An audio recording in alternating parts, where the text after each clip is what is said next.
Hello everyone. Class 10th में आप सभी का स्वागत है।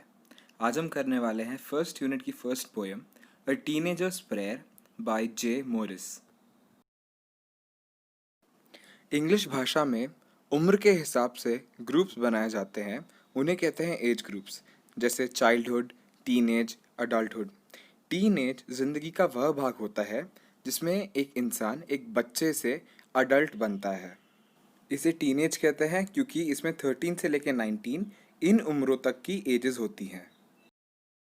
हम जिंदगी में बड़े होकर क्या बनना चाहते हैं, इसकी तैयारी हम टीनेज में ही शुरू कर देते हैं। इसमें काफ़ी कन्फ्यूजन होती है, काफ़ी सारे सवाल होते हैं और उनके जवाब सारे हम टीनेज में ही ढूंढते हैं। साथ ही साथ यह भी डर लगा रहता है कि कहीं कुछ गलत ना हो जाए, हम कहीं कोई गलत कदम ना उठा ले, कोई हमारी चॉइस गलत ना हो जाए। इस कविता के माध्यम से जो पोएट हैं वो एक टीनेजर की इनर फीलिंग्स के बारे में हमें गहराई से बताते हैं। यह टीनेजर अपने ज़िंदगी के बारे में काफ़ी चिंतित है, इसीलिए यह हर मौके पे भगवान या फिर लॉर्ड से अपनी सहायता करने की प्रार्थना कर रहा है। So let's start. The title of this poem is a teenagers prayer. जैसा कि हम देख सकते हैं, टीनेजर के बाद अपॉस्ट्रोफी एस लगा है, जिसका यह अर्थ होता है कि यह प्रेयर टीनेजर की है।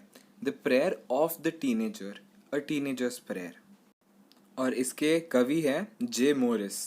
ये आपके पोएट्री अप्रिसिएशन के पहले 2 पॉइंट्स हो गए। और यह पोएम 5 स्टैंजाज में बटी हुई है और हर स्टैंजा में 4-4 लाइंस हैं। अगर थीम या सेंट्रल आइडिया की बात की जाए तो इस पोएम के माध्यम से कवि बताना चाहते हैं कि a teenager has a desire to be successful in life and he wants to make the right choices for it. This poem tells us that teenagers have to take important decisions on an everyday basis. And to take better decisions, this teenager is asking the God to help him. Moving on to the first stanza. Each day brings new beginnings. Decisions I must make. I am the only one to choose the road that I will take. The poet tells us through the first line that every new day is like a new opportunity for a teenager. हर नया दिन एक नए अवसर के समान होता है और हर नए दिन मुझे एक निर्णय लेना होगा। Decisions I must make. यहाँ ध्यान देते हैं, यहाँ पे फिगर ऑफ स्पीच यूज़ किया गया है इन्वर्जन।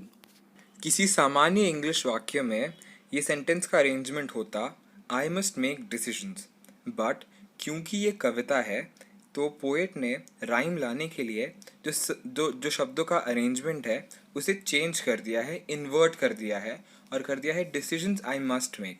इसे कहते हैं इन्वर्जन। लास्ट लाइंस में कवि अपने कामों के लिए रिस्पॉन्सिबिलिटी ले रहे हैं। मतलब वे कहते हैं I am the only one two choose, मतलब मैं ही चूज़ करूँगा कि मुझे किस राह जाना है। आखिरी लाइन में road has been used as a metaphor for the choice that the teenager has to make. आखिरी लाइन में रोड को चॉइस के लिए रूपक की तरह इस्तेमाल किया गया है। बात करते हैं राइम स्कीम की। राइम स्कीम क्या होती है? जब दो शब्द एक समान साउंड करते हैं तो इसे कहते हैं राइम। जैसे यहाँ पे मेक और टेक सिमिलर साउंड करते हैं तो उन्हें हमने सेम अल्फ़ाबेट असाइन किया है। और पहला शब्द था बिगिनिंग्स, तो उसे हमने ए दिया। मेक सेकंड तो बी, चूज़ तीसरा तो सी और वापस टेक मेक समान हाथ तो से वापस बी। इसे कहते हैं rhyme scheme, A B C B. Let's move on to the second stanza. I can choose to take the road of life that leads to great success or travel down the darkened road that leads to great distress. In this para, the poet tells us that the teenager has two choices. He can choose the road of life that will take him to great successes, उसे बहुत ऊंचाइयों तक ले जाएगा, नई बुलंदियों तक ले जाएगा।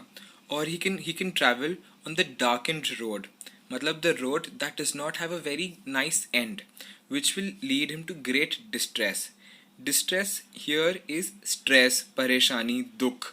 अर्थात जिंदगी सफलता तक जाएगी या फिर असफल रह जाएगी, इसका निर्णायक कौन है? पोएट स्वयं है, टीनेजर स्वयं है।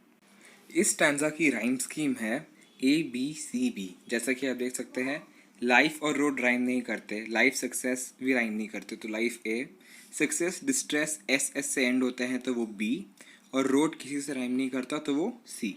Let's move on to the third stanza. Please open my eyes, dear Lord, that I might clearly see. Help me stand for what is right. Bring out the best in me. In the first line of this stanza, the teenager says, "Open my eyes, dear Lord." मतलब वह भगवान से प्रार्थना कर रहा है कि मेरी आंखें खोलिए. बट दिस इज अ रूपक, ये एक मेटाफर है जिसका ये मतलब नहीं कि भगवान आके सच में ऐसी आंखें खोलेंगे. बट ओपनिंग आइज मतलब स्पष्ट तरीके से सब कुछ समझ में आ सके, ऐसी शक्ति देना. That I might clearly see. और फिर ये कह रहा है कि मुझे शक्ति दीजिए और मुझे समझाइए कि जो सही है मैं उसके साथ खड़ा रहूं और मेरे अंदर की जो खूबियां हैं उन्हें निखार कर बाहर लाई है. इस स्टैंजा का राइम स्कीम वापस ए बी सी बी है. Moving on to the fourth stanza. Help, Lord, to just say no when temptation comes my way, that I might keep my body clean and fit for life each day. So let's understand this word temptation with the example of your mobile phone. Temptation matlab some desire that you want very badly. Okay, so we know that we must all study. तो क्या होता है कभी कभी if I have to start studying at 7:30 और मेरे हाथ में मेरा फ़ोन है तो I tend to postpone it like 5-10 minutes कि थोड़ी देर फ़ोन देखता हूँ फिर बाद में पढ़ लूँगा. So that is called giving into temptation.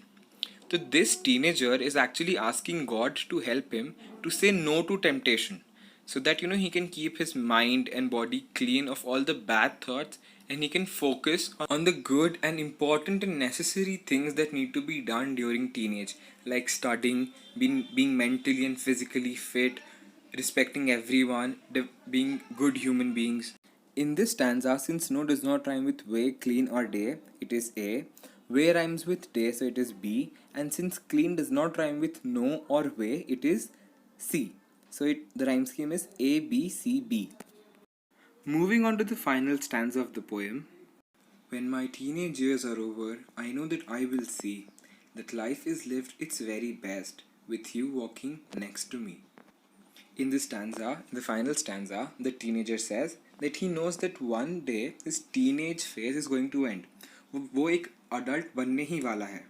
And he knows when he grows into that adult, जब वो बड़ा हो जाएगा तो उसे पता होगा कि जीवन का जो सबसे अच्छा भाग है वो हम तभी जी सकते हैं जब हमारे पास हमारे साथ में गॉड चलते हों या फिर हमारे साथ गॉड हमेशा हो.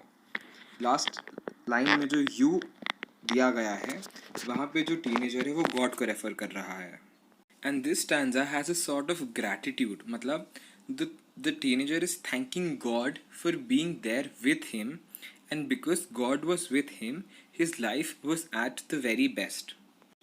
Here again, A, B, C, B is the rhyme scheme. This brings us to the end of the poem. Let us now look at poetry appreciation. The first point in that is the title of the poem, A Teenager's Prayer. Second is the poet's name, J. Morse. Third is the rhyme scheme, A, B, C, B. The fourth point you have to write is your favorite lines, the lines that you find most interesting. These are lines given for example, but you can write any lines of your choice. The next point we have to write about is the central idea or the theme of the poem, which means that what do you think is the main idea of the poet behind writing this whole poem. So we can talk about points like right decisions that a teenager needs to take, that a teenager wants to be a successful man in life, he wants God to help him, he wants to be a righteous person. These are some of the points that we can include in central idea or theme. This was the fifth point. The sixth point is the figures of speech that have been used in the poem.